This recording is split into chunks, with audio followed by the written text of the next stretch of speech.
Hello everyone, my name is Cetus and welcome back to Imperator Rome, where we're going to be starting a new campaign because some of the most recent patches made my save incompatible, so it seemed like a good opportunity to start something new. The patch does have some changes that we'll talk about. I don't know what all of them are, but some of them are more obvious, like Pythia is gone and this anti-Goint kingdom is in its place, which almost certain I just butchered the name of this kingdom. And I'm going to have to do some history lessons for myself because I'm kind of curious why they made that change and how these two relate to each other. Maybe they're just the same place with a different name. Honestly, not sure. But to the point at hand, there were a couple of interesting suggestions for the new campaign. One of them was the Seleucid Empire, which I was kind of curious to do because they have some political turmoil that is interesting. I would be curious to see if I can stop this empire breaking apart into little pieces and whether or not that's by events. But I think to mix things up even further, we're going to go with another suggestion, which was Carthage, which is an aristocratic republic, which will mix up how we have to handle our government and probably force me to pay more attention to individual characters and things like loyalty because you need votes and things like that. So I think this will be a good way to go. It will also force us to um, hopefully use ships more because that's kind of what I was planning with Egypt, and then I didn't really use my fleets. But Carthage is kind of sprinkled across all sorts of places, as you can see, with different empires cutting through the middle of us. So that will make things hopefully a little bit interesting on that point. And we have Rome to destroy, which will be fun as well. And build a strong empire out of the ruins of Rome. That's our goal. We're gonna do Iron Man in the vague hope that I'll get an achievement, even though I know this is terrible for recording videos, because if something goes wrong with the recording, there's nothing I can do about it, but I'm gonna risk it. And mixed gender roles I'm gonna turn on. I always just turn this on. I know it's not technically quite as historically accurate, but like to imagine my empire got their act together a little bit better, faster than a lot of nations. So let's dive right in. There's my old Egypt save that doesn't work anymore because of the new update. Sons of Tyr. An ancient and proud civilization, Carthage holds a firm grip on the southern coast of the Mediterranean. Numerous colonial dependencies lie in a throw to the maritime giant. Dotted on the coast of Ibria, Ibria? I should look up how to say that. And on islands throughout the western parts of the sea. The seafaring heritage of the Carthaginians remains unparalleled, extending territorial and economic dominance far and wide. However, the island of Sicily has remained a constant thorn in the side of the Carthaginian Ugh. Why did I start this when I can't speak? Homogeny for many decades. I'm not going to say that next name. Agathocles, the self-styled tyrant of Seleucus, still reigns in the eastern parts of the island, having secured a tentative peace with Carthage and prolonging a Greek presence there. For the time being, further north, the young and uncivilized Italic states wage bitter war on one another, though there are rumors that a once insignificant state is emerging to challenge the balance of power in Italy. That's probably Rome, as a random guess. Carthage, Salendura. This is an intriguing empire to start with. They are relatively powerful, with 30,000 manpower, only 10 cohorts, but we could fix that quickly enough. Ships. I'm regretting leaving my window open as a garbage truck goes by to collect garbage, so hopefully you guys don't have to endure hearing that like I do. But we also have like a spattering of land that is not connected to each other in any way, shape, or form. And that's kind of fascinating. We'll have to connect that at some point. And I'll be curious how we want to do it. I'm kind of tempted to focus on Sicily first, just because I know eventually Rome's going to try and expand across Italy. So preventively stopping them from gaining everything. But I do hate that our territory is not connected together. Regardless, we have a lovely massive fleet of 39 ships with a good variety of different ship sizes, which is fantastic. Let's find us a general. It's an interesting question. We only have one level 10 general. So, do we want our good general on our ships or our army? I would almost always say army. However, we kind of need to be in control of the sea. If we're not in control of the sea, we can't get to most of our land. So, I'm going to put our better general in there. We have two tiny armies, both thoroughly unimpressive and both spread out. We are going to merge these together. So we're going to pull this guy over here to Carthage and we'll join them up. Probably going to have to expand them as well. It's really a surprisingly small army. I feel like a nation of this size would have more troops, but hey, who am I to judge? Our income, unfortunately, seems to be in the negative between fort maintenance, fleet maintenance, and army maintenance, which are all very high. Look at that fleet. Mine is 5.81. I feel like we should get enough trade going, though, as Carthage to rule things. Quick look at our culture. We're actually doing really well. Punic, which is our primary culture, is pretty much everywhere that we happen to rule. Some of our territory up here and in Sicily is not, but that's fine. I also noticed, let's see if I can find it, because they've changed some of these menus on me. Where did I see it? Not technology, culture. We got this interesting cultural window now, which I don't remember unless I'm completely blind and somehow made as many episodes as I did about Egypt and never clicked on this. But this seems new to me, which is kind of neat. It gives you really quick view at what your culture's like.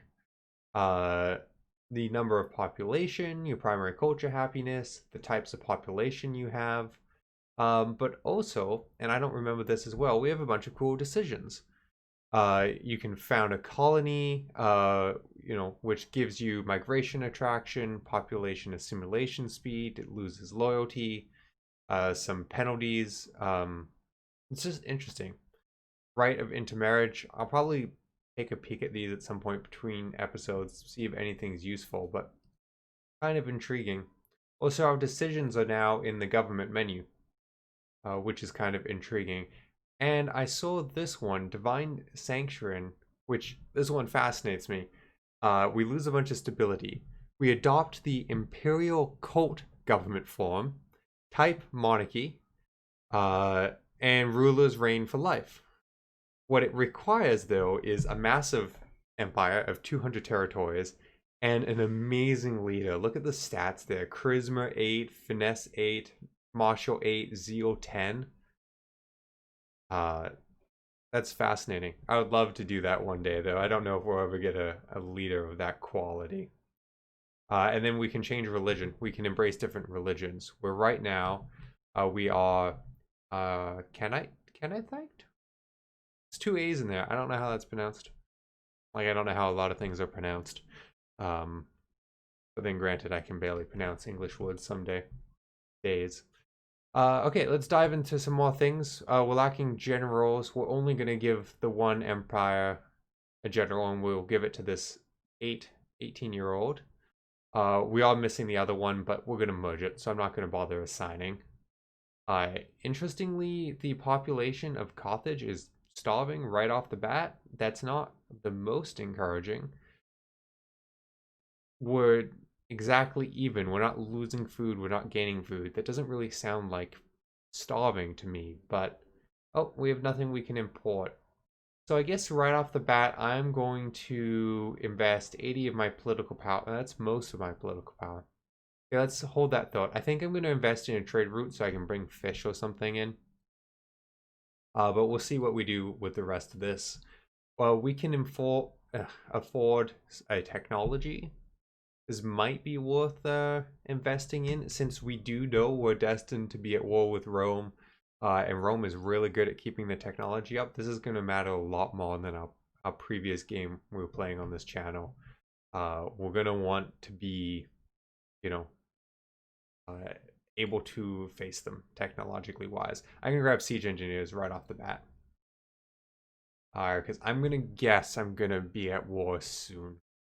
I think one of the things they're going to want to do with Carthage is be very fast and aggressive in a few places. We can grab omens. We got a few interesting ones. Unintegrated culture group happiness is increased. It's really cool. Population assimilation speed, very cool. Aggressive expansion change is decreased, or it goes down faster. I love that. I just love that. And global monthly food modifier plus 12. Maybe be helpful considering, in theory, some of our population starving. But I actually think I'm going to go with the assimilation speed because we have some cultures not joined. So we'll just keep pushing towards that. Ooh, oh, we'll grant commerce income bonus as well. Awesome. Oh, we just generically had the pop assimilation speed. Now we have the commerce.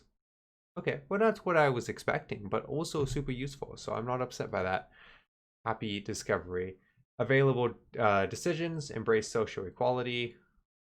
Probably should have done that before I assigned generals, but whatever. It will be fine. And then we have our free idea slots. So like before, we could, in theory, put anything we want in it, but if we do 2 militaries and an oratory, we gain a bonus to loyalty of characters, which honestly, in this particular game, that's fantastic because character loyalty is very important, especially as we get bigger and bigger. And national freedom and happiness, hey, the people being happy, more happy, a great thing. Nothing wrong with that. So we're going to want that.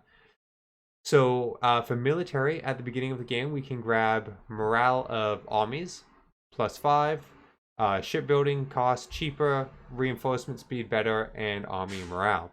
Now we're going to be grabbing 2 of these, so morale of armies, great. Morale wins wars, we're going to grab that. For the second one, shipbuilding cost. This is great, makes things a lot cheaper.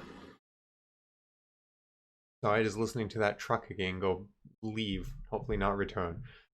Shipbuilding cost is great. You know, ships are expensive. However, mostly we're not going to be building new ships. We're going to be maintaining our ships and hopefully stealing other people's ships. So that doesn't matter to me. Reinforcement speed, however, fantastic.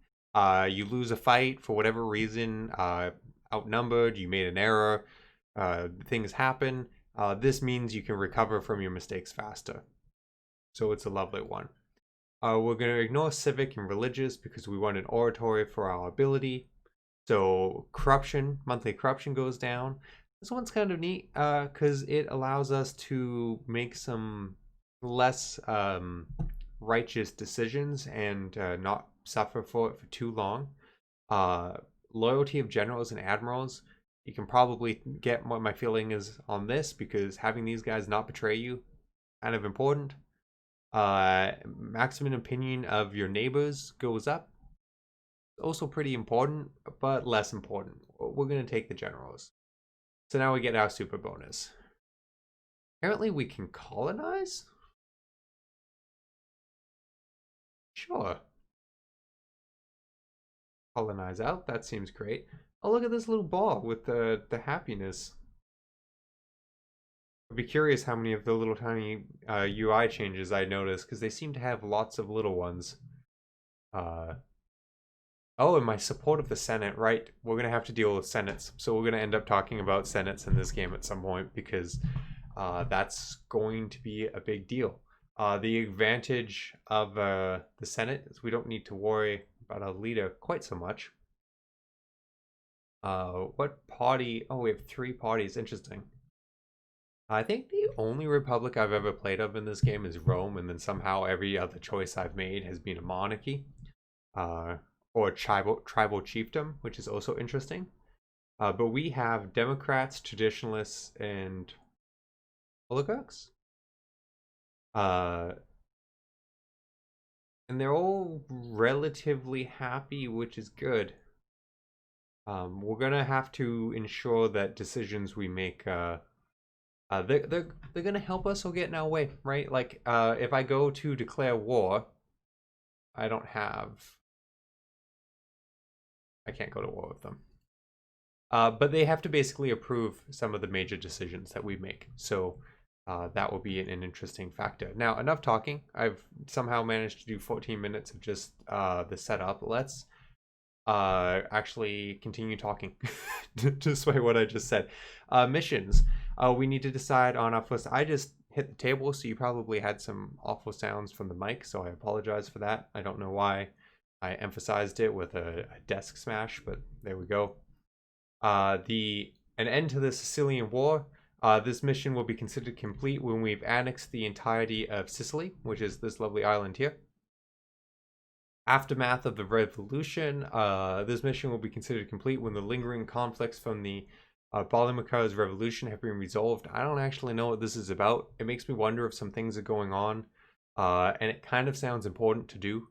Pearl of Africa, basically make, our territory in Africa better. This one will be good. I'm not going to hurry. I think I'm going to start with Sicily, as I mentioned, to try and make sure I get it before Rome expands too far. This one seems important too, so maybe we'll grab it second. But we'll start here. Eastern Nemesis. Get claims on all the territories. So we're going to start that. The task is in progress. And we'll eventually gain claims on all those territories. So that's a good start. Let's also go to move forward quickly.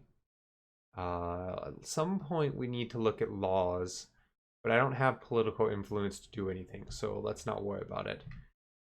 Can we... Oh, interesting. I can't do war councils. Has enacted the Abolish Assemblies law. Abolish Assemblies law.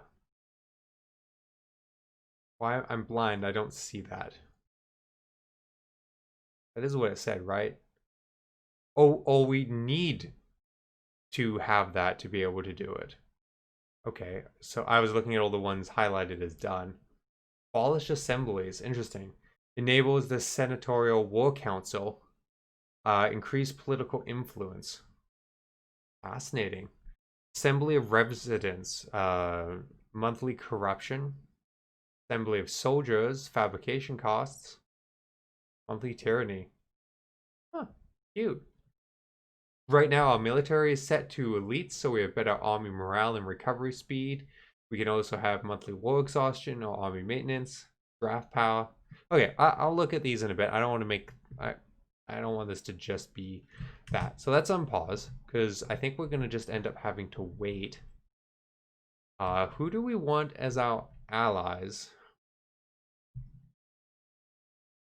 Who would be helpful? I could grab Macedon, which would be an interesting one. I don't know who else is of a power that would be interesting. To do this and help stifle Rome from expanding. Might be more interesting. Don't want any of these people. I want their land. All that. I want their land. How about Egypt? Egypt don't care about me. It's interesting that we're competing power minus 40. Oh, are we a higher rank of empire than them? That's why. We're probably a bigger rank than everyone. Wow, Rome would ally us. That's hilarious. But, okay, this is what I was talking about. Carthage has less than 60% senatorial support, so I would gain tyranny for forcing it through the Senate. Who does the Senate want? Senate doesn't want to ally anyone. Okay, well, I don't know who I want to ally anyway, so that's fine. That's fine. Are any of the people not taking our culture? This country. So they would be very easy to integrate. Our religion as well. Are they vassals? Oh. Oh, we have a ton of vassals. I did not realize. Way more powerful than I expected. I'm just trying to highlight. It's really hard to see. We have a ton of vassals. A lot of these people next to us are all vassals. Some places in Sicily are vassals. Fascinating. At some point, we're going to want to integrate them. That will be good to know. Okay, yeah, we'll just trade. That's fine. So I guess what we're going to do is push through time until our Eastern Nemesis is done so that we can go to war with them. Yes, yes, yes. You can have your trade goods. Our vassal, not our vassal, and our vassal. Basically, here to the right are empires we want to take. I don't think that one was in the... Oh, these three? Fascinating. Our empire is like the game is really wanting us to keep our empire spread out, which is very curious. Are you guys still walking over? I guess I haven't been unpaused that much. Seems like they should have made it over here by now, but yeah, what do I know? I would like to take one of these places to get us closer to the fight. So, covert actions, fabricate claim. Senate doesn't like it. Fabricate claim. Senate doesn't like it. Senate doesn't like any of these decisions. Senate doesn't like us. Very irritating. Maybe this is why I always play as monarchy, because I don't have to think about the fact that they don't like me. I can't grant rights. Oh, their objective. They want us to integrate a culture. Interesting. They want us to integrate this culture. Who's not our vassal. Trade ally. So much trade. Well, maybe it will actually be very interesting playing with this government form. What do these guys want? Remove a holy site? Oh, they want... Well, no, I'm not messing with that. And they want us to abolish assemblies. Also interesting. Venomous tongue. The governor of Hoden is particularly weasel-like man, a fact that is making itself clear now more than ever. We cannot move against him. Province loses loyalty. He gains corruption. The debt of treason must be paid in blood. We imprison him. Yeah, we're not putting up with that nonsense. Disloyalty, not something we respond to with kindness. Look at this lovely 21-year-old, 9 civic. You'll be great. Disloyal province. Oh yeah, because I ripped out the governor, which they liked. That's fine. You'll get over it. Oh, capital has a trade route, so we will grab fish. Oh, look at the little symbol that tells us what the money will be worth. I like it. Make it easier. We're still grabbing fish.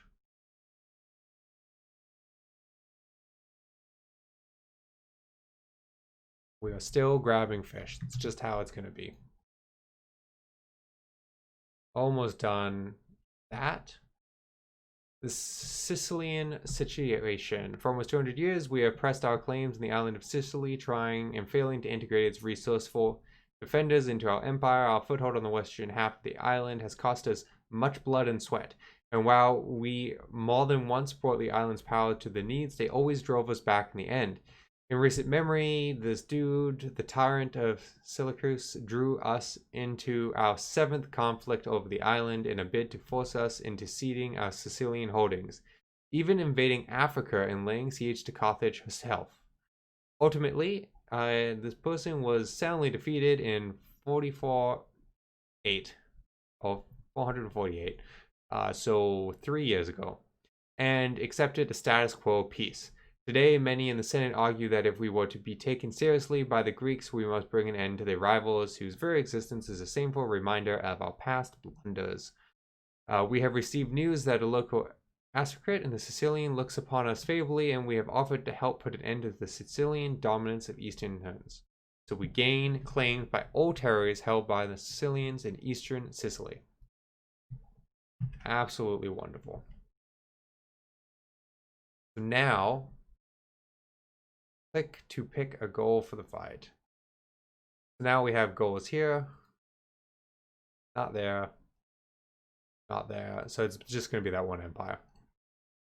One empire that's apparently angered us. And honestly, I think we're going to take the Senate doesn't support it, but you know what? The Senate can deal with it. I think you'll be fine. So we will, you know what? No, we have to prepare a little bit. We can't just dive in. So I know this episode's been a little bit talky, and in the next episode, we'll go to war. So thank you everyone for watching, and I hope to see you in the next episode.